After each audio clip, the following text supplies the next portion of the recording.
Eh, te voy a... Te aviso. Decime si estoy centrado de vuelta. Está bien, acomodate el pelo que tenés un mechón que se te fue a la cara.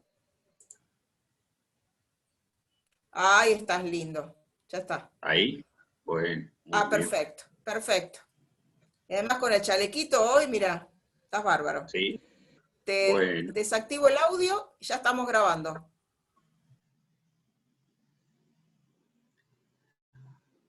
Bueno, ¿cómo están? En este video vamos a trabajar sobre un tema bastante crucial, que es el concepto de campo en sentido amplio, ¿sí? Entonces, para hablar de esto, vamos a tratar de referirnos primero a las experiencias personales que tenemos respecto de este concepto, que suelen ser más que las que uno se imagina a priori, ¿sí? Bueno, a mí me gusta siempre empezar esta charla contando que cuando todos pasamos por la instancia, los que tenemos la suerte de tener hijos, pero seguramente nosotros también fuimos hijos y fuimos bebés, así que debimos hacer lo mismo. Cuando el chico está en una instancia allí por cuando tiene un año más o menos, que empieza a tirar las cucharitas de la silla alta cuando uno le intenta dar de comer, y tira la cucharita y tira la cucharita. Dicen algunos especialistas en la psicología del niño que está descubriendo la gravedad, ¿no es cierto? Bueno, eso es un juego que le resulta muy divertido. No sé si tendrán razón o no los que dicen esto. Lo cierto es que es como la primera experiencia, naturalmente, que se da cuenta que las cosas por su propia iniciativa se van hacia abajo. Algo pasa. Es lo primero que uno descubre. Ahora, cuando va pasando en la vida, ese descubrimiento termina siendo algo tan cotidiano que uno ni se da cuenta realmente que está metido en un espacio enrarecido. A ver, ¿cómo podemos llegar a darnos cuenta que ese espacio está enrarecido? Que el lugar donde nosotros vivimos no es un espacio común y corriente. Algo pasa, ¿no es cierto? Yo siempre hago esta analogía. Pienso, por ejemplo, que hay una pelota de golf que está puesta en un lugar ya en el pasto y está el señor indeciso sobre qué palo va a usar para hacer ese tiro, y entonces, mientras tanto, unas hormigas invaden la pelota. Se suben a la pelota varias hormigas hasta que el hombre de repente decide dar el golpe y la pelota empieza a describir una trayectoria por el aire donde va haciendo una rototraslación, ¿sí?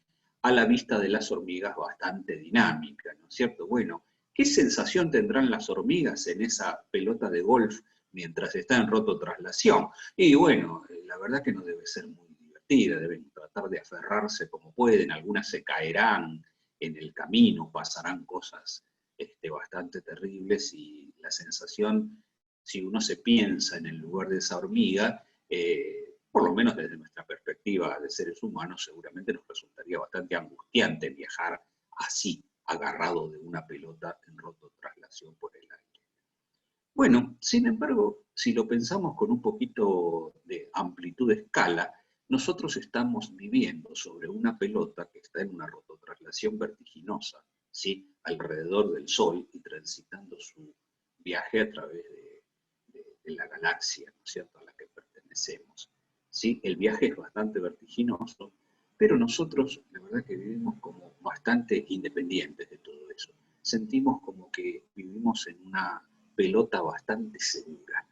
Esa cuestión de que nosotros estemos tan seguros, ¿sí?, en esta esfera, nave que nos está llevando, ¿sí?, yo creo que tiene que ver fundamentalmente con que su espacio, su entorno, ¿sí?, en el que nosotros vivimos, el entorno cercano de la superficie de la Tierra, es un lugar con características muy especiales, como que hay algo que nos pega contra esta pelota, algo que nos está llevando todo el tiempo hacia abajo, algo de características omnipresentes, que está en todo el espacio circundante del planeta, ¿sí?, y que está allí simplemente. Es una propiedad que tiene el espacio.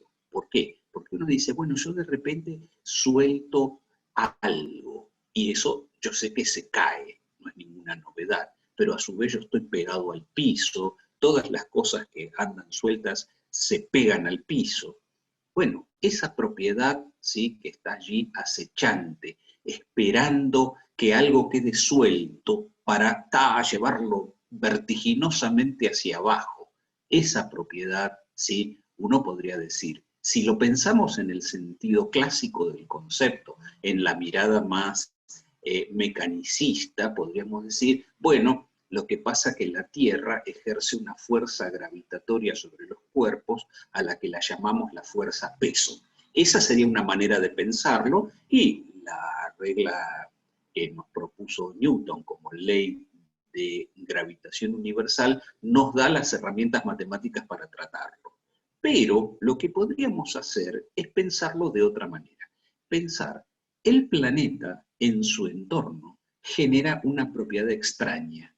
Esa propiedad extraña que hay, que está en todas partes, y es una propiedad acechante, que está esperando que algo se ponga allí, ¿sí?, para llevárselo para abajo. Esa propiedad, ¿sí?, es una propiedad producida por el planeta.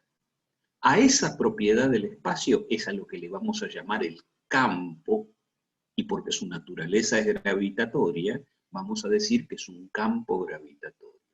La Tierra, el planeta, será su fuente. ¿Por qué? Porque ella, la Tierra, es la que genera esa propiedad en el entorno. Pero no ponemos nada todavía allí. Vamos a decir que esa propiedad simplemente está. Ahora, cuando nosotros vamos con un objeto con masa y lo soltamos en un lugar, observamos que sobre el objeto aparece una fuerza, y esa fuerza es la que se lleva el objeto para abajo. Bueno, ahí aparece. El objeto es lo que vamos a llamar nuestro elemento sensible. En particular para la gravedad serán los objetos con masa.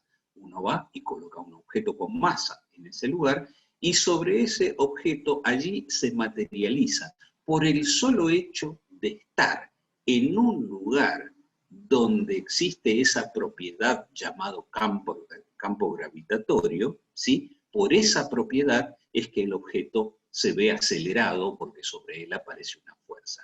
Algo así como pensar que la Tierra genera el campo gravitatorio en su entorno. Un objeto que explora esa región y que tiene propiedades sensibles al efecto gravitatorio, se sitúa en un lugar, entonces sobre él se materializa de alguna manera el efecto del campo, ¿sí? Entonces sobre él aparece una fuerza. La fuerza es la materialización del campo sobre el elemento sensible. Entonces el elemento se cae. Como observarán, es una manera de pensar donde el problema queda desdoblado en dos partes. Cuando lo miramos a lo Newton, decimos, la fuerza de interacción entre dos objetos, ¿sí?, es la fuerza gravitatoria, y solo hay fuerzas. Ahora decimos, uno de esos cuerpos genera en su entorno una propiedad a la que la llamamos campo gravitatorio. Luego, ¿sí?, cuando uno coloca un elemento sensible dentro de ese campo, sobre el elemento sensible se materializa una fuerza, ¿sí? Es otra manera de pensar, pero que vamos a ver que tiene grandes ventajas al momento de trabajar en interacciones bastante diversas. Bueno, naturalmente que nosotros lo pensamos con la gravedad, pero ¿qué pasa? Hay otras interacciones a distancia en el mundo de la física, ¿sí? En particular, lo que nos convoca en este momento, que estamos empezando a trabajar en este curso, es la parte de la electrostática. Entonces podríamos pensar, si existe una cosa similar en el mundo electrostático, análogo de alguna manera, con sus diferencias, al problema gravitatorio. Y nos encontramos que sí, apareció una ley relativamente análoga, que es la ley de Coulomb, y existe un nuevo tipo de interacción a distancia, que es la interacción electrostática. Entonces la idea es, si en el caso gravitatorio podemos hacer esta representación que nos acabamos de plantear, ¿podríamos hacer una representación análoga en el mundo electrostático? La respuesta es sí. Y lo que vamos a hacer en lo que viene, ¿sí? En primera instancia, es empezar a ver cómo podemos hacernos esta misma representación en el mundo de la electrostática, ¿sí? Vamos a decir también que esas no son las únicas, la gravitatoria y la electrostática no son las únicas interacciones que existen, ¿sí? En el mundo de la física. Existen otras y que también van a admitir ser representadas con esta idea de campos. Hasta cierto punto, la idea de campo es una alternativa al análisis directo de las interacciones mediante fuerzas. Pero hay que tener cuidado, porque acá la historia recién empieza. En este momento no podemos diferenciar entre lo que es la interacción directa o la interacción intermediada por el campo entre una fuente y un elemento sensible. Pero hay que seguir avanzando en este curso porque en un punto nos vamos a encontrar que estos campos, que a priori solo son una alternativa, en otro momento se van a convertir en algo que va a empezar a tener esencia propia, ¿sí? Van a desbordar de esta primera idea, van a ir mucho más lejos, ¿sí? Y en algún momento vamos a llevarnos algunas sorpresas muy interesantes respecto de dónde están las ventajas conceptuales de trabajar con esta alternativa.